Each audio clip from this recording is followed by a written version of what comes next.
It's 8,000 gallon tank. It's an older tank. It's built Oh, heavy. that's good. Yeah, 8,000 is so much better. A lot of people get the six, yeah. And then they and then regret it. everything comes in the almost 5,000 gallons at a time. Yeah, So you like have to plan your those refills shipments. perfectly. Yeah, but Yeah, with that 2,000 gallons of space extra, you yeah. get down to 1,500 gallons, which is a I know. lot of sealer. You're like, Yeah, all right, I can plan for a refill. I know.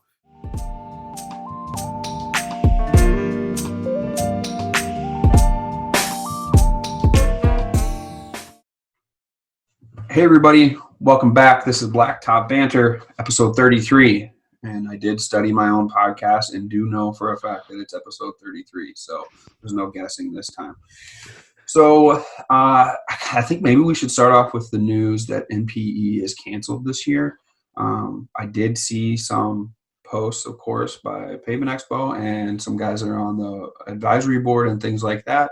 I know they are scrambling to get some speakers. We were supposed to speak this year. I was, and I don't know that I'm going to if it's all virtual, but I'm sure they'll do something in our capacity and that capacity and try to do right by us. So one of my best friends in the world is my guest on this podcast, and somehow we became very good friends, and we always have a great time at NPE, which we aren't going to have this year, so we're going to have to figure something else out.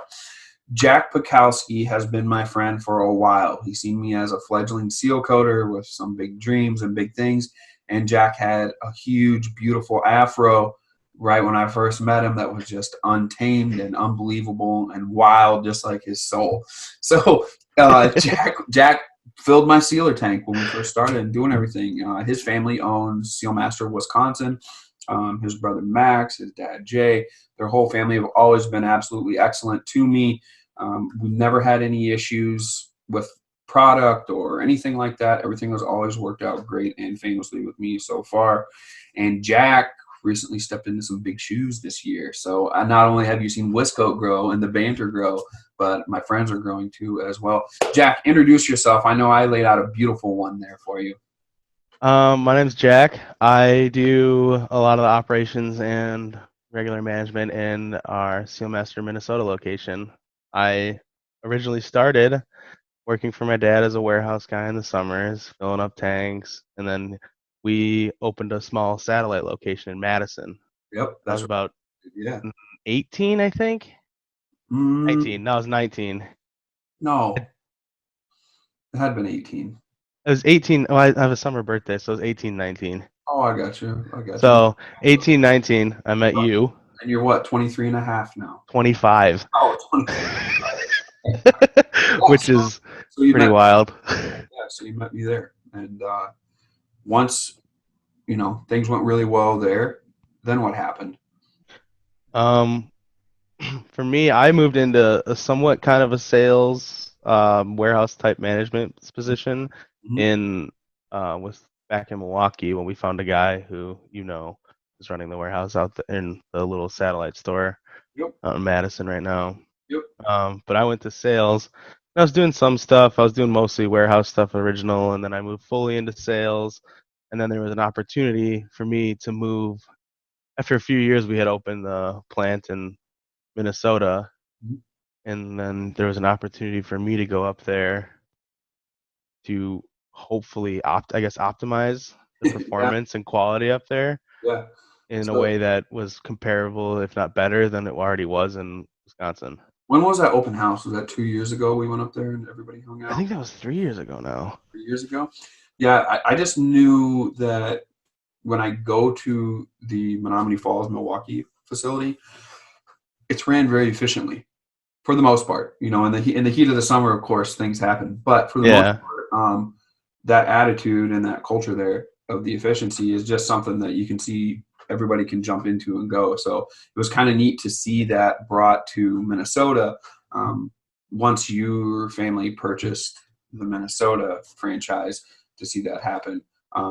We had an open house and new facility and everything up there, right? Yeah, it was. I mean, it was exciting. It was scary. I'm sure a lot of people in the industry know that Minnesota had I guess, a rough feeling towards SealMaster. Sure, sure, yeah. And so that was, probably the biggest challenge was getting in there and being like, hey, luckily we had some, great guys that were already customers of us, and Mhm. we had people like you who Yeah. put in a great word for us. We're like, they've been in Wisconsin for, I think now we're at 25 years Yeah. almost It's in been a while. Wisconsin. Yeah. Yeah. Well, Yeah. the other thing that I was going to ask you about was uh,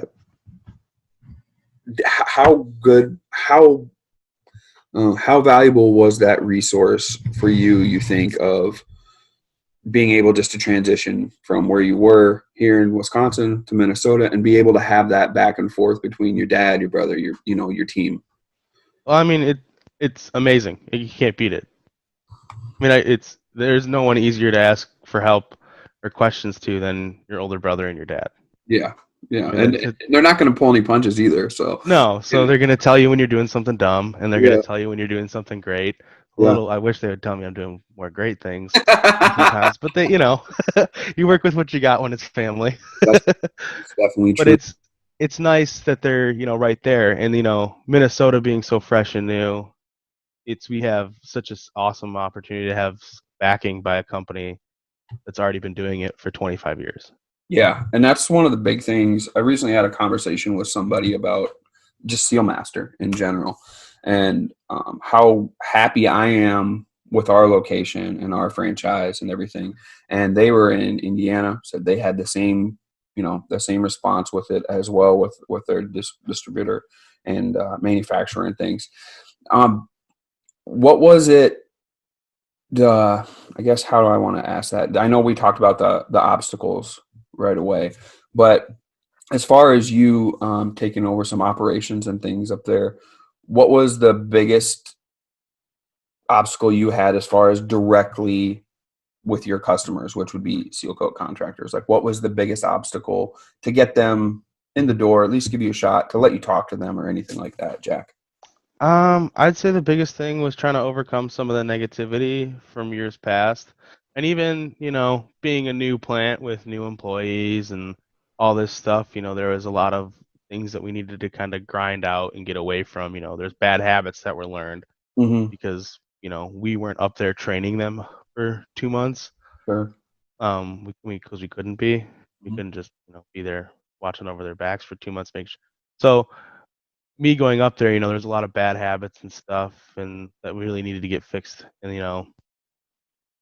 I would say that was probably the biggest thing to overcome was a lot of the habits that weren't great Yeah.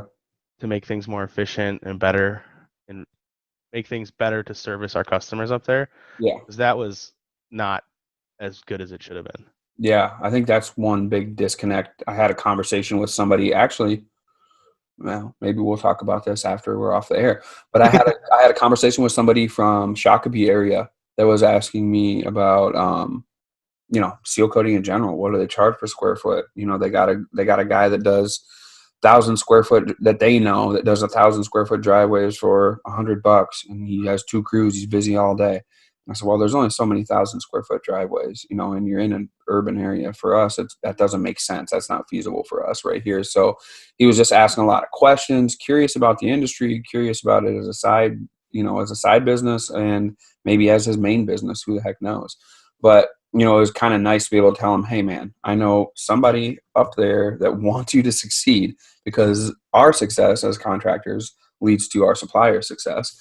And if they realize that chain is a valuable chain, usually your supplier or your distributor or whoever, manufacturer, should help you out in whatever way possible.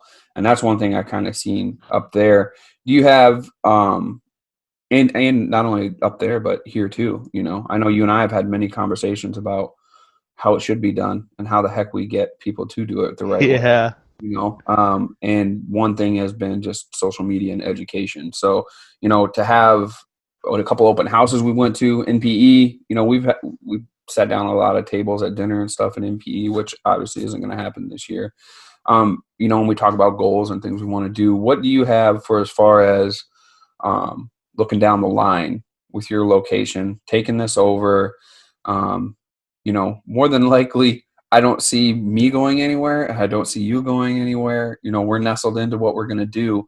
Um, what do you, does that cross your mind at all as far as, hey, we're in order to sell more sealer, we're going to have to do X, or in order to make a bigger impact, we're going to have to do X. Do you guys have that kind of thing? Do you have that kind of thing in your brain that you think? I mean, it's always there. That's part of making the dream work. Yeah. Is you gotta keep dreaming. So there's always the things I'd like to be able to. I'd like to be manufacturing double the amount of sealer Hmm. as I am right now. But that comes with Time. time and getting your feet wet, because I don't want to. You always want to jump into selling the most of everything. But if I can't handle selling a million more gallons of sealer a year at Yeah. my plant, that's probably maybe shouldn't do that quite Yeah. yet. Your dad would be glad to have that problem. Oh yeah, he would love it, and then Yeah. he'd be yelling at me because I wouldn't be able to. Keep up with it. Yeah, So I think the main thing is just that consistency, and yeah. I especially, think you that's know, definitely it. where I mean, you're at, being persistent and making sure that that kind of ideal that you guys have had here at Wisconsin just keeps being, I don't want to say pressured, but just persistent that, hey, this is what we shoot for. Because it bleeds over, at least for me, anyways. And I guess I don't know, but at least for me, that bleeds over onto my business too. You guys take a lot of pride in what you do. And that makes me think, well, once that sealer's in my tank, I better make sure that it's on me now. So I want to make sure that we're doing good as well. And it seems to be consistent over time that that's the mentality that it takes, I think, for everyone to succeed. yeah, and a lot of it for especially us in Minnesota specifically has been we've got specifically one guy right now who is just so, I guess, anal about the sealer. Mhm. I mean, he doesn't take his eyes off that mixer when he's making sealer for the whole 3-hour process. He's making a batch, and if it's not absolutely perfect, he's coming to me and he's like, I don't know what's going on. I don't know what, like, he's like, it's just not perfect. Right. I'm like, it fits all the parameters, man. Like, it doesn't have to be that specific number every single time. Yeah. But But he's shooting for it. yeah, and like that he really cares and he loves it. I've Yeah. never met someone who likes making sealer as much as this guy. I've met a lot of people who make sealer, But I want to. I got to get up there and meet him then. and he loves making sealer. He's like, I could sit here all day long, all night. That's crazy. He just That's loves it. that And little. That's that kid you seen mixing cake batter with his mom, and then yeah, in the kitchen. Oh, they're gonna come I mean, out perfect. he Yeah. in having an employee like that who genuinely enjoys what he's doing and cares, Yeah. is That makes a big difference. unbelievable. It Yeah. makes my job a million times easier because Yeah. I know I can leave him for, I could, go meet a customer now, Hmm. and, I can leave him there and he's going to make the best possible sealer he can make for the Yeah. customers, which That. is a weight off your shoulders as a manufacturer, at least. Yeah. Well, that culture thing is a big deal, and if you have a few people on the same page that want to achieve higher things, it seems that that's the atmosphere that bleeds over. I mean, that's what we hope to do here at Wisco. Yeah. When you have that, it kind of makes that momentum just keep going, one way or another. So did COVID affect you guys at all very much up there differently? I know it was your first year kind of taking over and doing everything, but um, anything that you kind of seen that was like, oh, this is probably impacted by that? Um, it was nothing specifically. I mean, Wisconsin to Minnesota comparatively, it was like two different worlds Oh, for sure, for sure. with like shutdowns and all the mandates and whatnot. So it was just very going back and forth pretty often was very interesting to see. Yeah. And I think it was a little bit more, it affected a lot more people in our Minnesota territory. As far as Um, being slow. yeah, Yeah. but it really the only thing that made it really difficult was if I needed something fixed from like say I needed a welder to stop by to fix something. Yep. It was kind of a pain to get that welder over there because of all the mandates and regulations and stuff that had to go on. And things like that made it really like I was trying to schedule guys 3-4 weeks out for something that I needed fixed. Like I'm like, I need this Like fixed like tomorrow. now. And they're like, well, because we got to go through all these extra steps, and we can only see so many people, and depending on how many people are in the building. Was it slow? Was it slower at the get go for as far as selling sealer and crack filler and things? and then pick up once like the norm of COVID kicked in? Yeah, I think so. I think a lot of people were scared at first. A lot of our contractors specifically were, they were freaking out, like I don't know what's gonna happen. Are people gonna seal coat their driveways? And funny enough, usually when there's recessions like this, I guess would be the best way to put it. Yeah. Um, People in our industry do great. Yeah. You got people sitting at home all day staring at their ugly driveway. Yeah. They're like, you know what? I should get that fixed. And then you get a stimulus check. We're like, Yeah, what? Now I have money to get that fixed. exactly. So I you saw a honestly, lot of that. yeah, I honestly think it like we did get stimulus money, to us, to Wiscote through getting driveways done and things like that. So, Yeah. it's kind of guess it is what it is. Well, now, we were like, here we are on remote locations. You have your beautiful trophy in the background along with a stormtrooper, and then at Oh yeah. Easter My Island. childhood. That's my childhood bedroom. Yeah, I'm at yeah, my I parents' house love right now.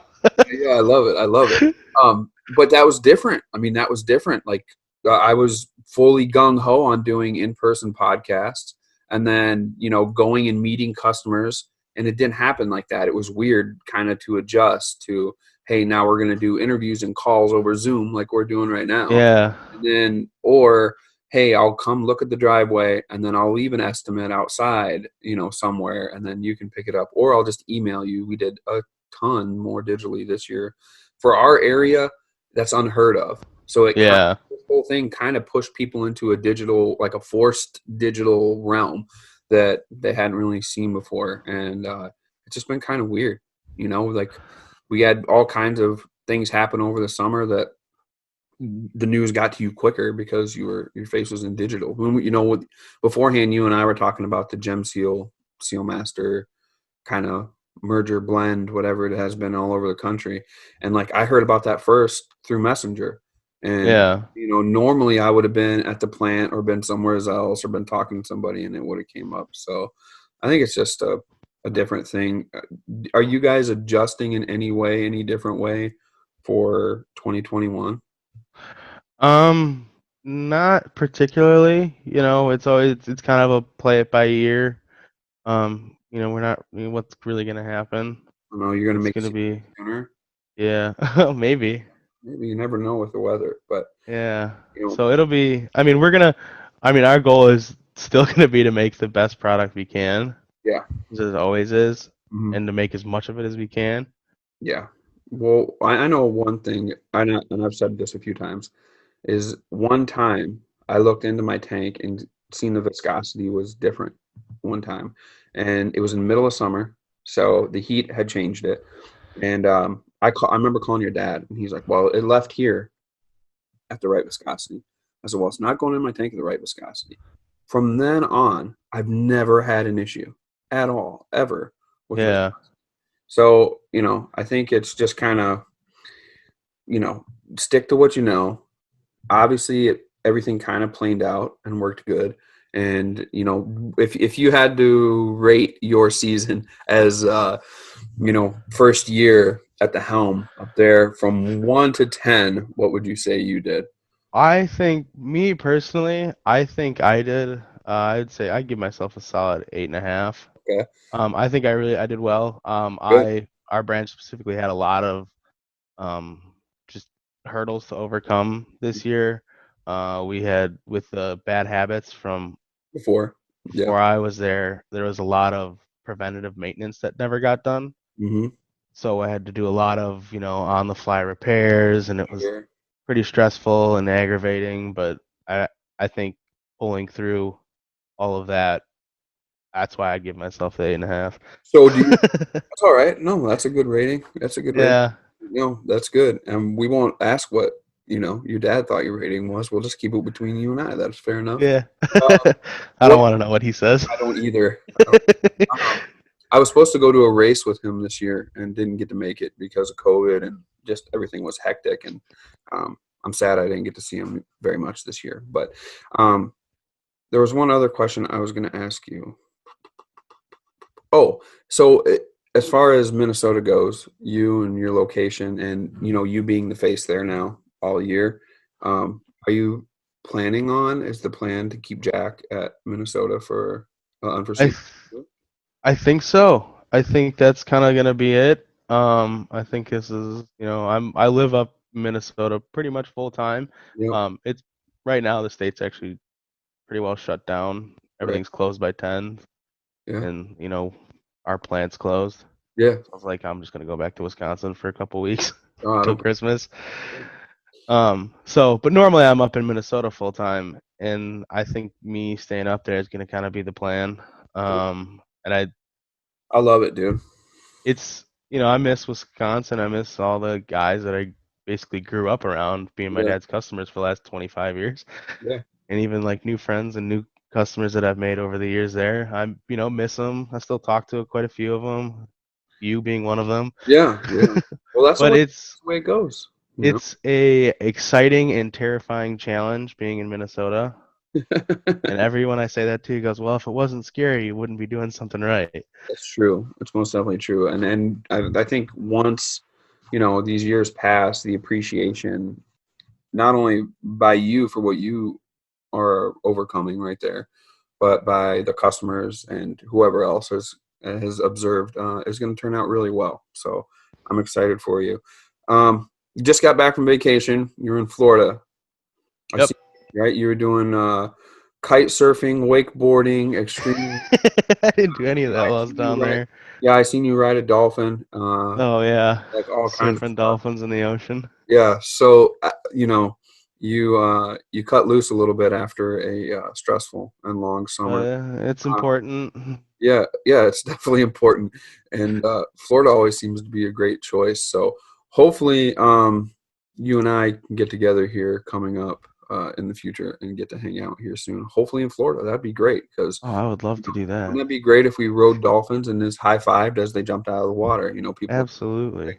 Um, anything else before we shut down the podcast for the day, man? Nothing. Any words of advice? I want to know Jack's words of wisdom. Words of advice. Yeah, Jack's I words of guess wisdom. And I don't want if it to be regurgitated something you heard somewhere else. I want it to be Jack. my biggest word of advice, I think would have to be specifically for our industry, is listen to your manufacturer.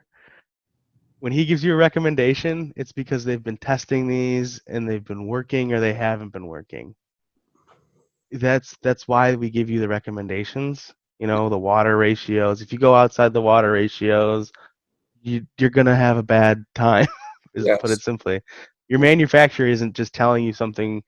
Most of the time, I should say, isn't telling you something just to get you to use their product. They're telling you that because it's gonna work out better. Yeah, especially where we are.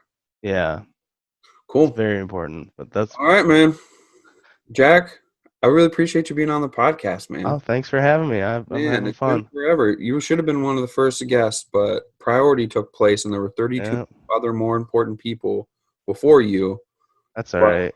hey, it's the way it goes. I All right. got to watch you start from your YouTube channel. You did. You did. It's still on there a little bit, but now we do a lot on the banter side. So Yeah, excited for it. And, from way back in the little group that I started to all this, we're still riding it out. And I have a feeling you and I are going to be old and gray and looking back and one day be like, how the hell did we get here? And how did we survive it all? So I'm excited for that. I'm pumped. Yeah, we'll be riding dolphins all right on wheelchairs, probably more than likely. Oh yeah. All right, Jack. I appreciate it. Tell your family happy holidays, Merry Christmas. I miss everybody. COVID sucks. Yeah. It's the way it goes. And uh, am I going to catch you on the MLG? Were we doing gaming? Oh, Not on the MLG, maybe. all right. Yeah, I haven't played Fortnite like a ton, and then he said that I have to try some other new game out. I don't even know what it is, but that's the way it goes. I guess if we're going to spend time doing nothing, we might as well spend some time having some fun. So Exactly. cool, man. All right. That's the end of the podcast from Jack and myself from the upper Midwest. We want you to pave it, seal it, stripe it, and kill it. And then in 2 years, 3 years maybe, seal it again. Peace.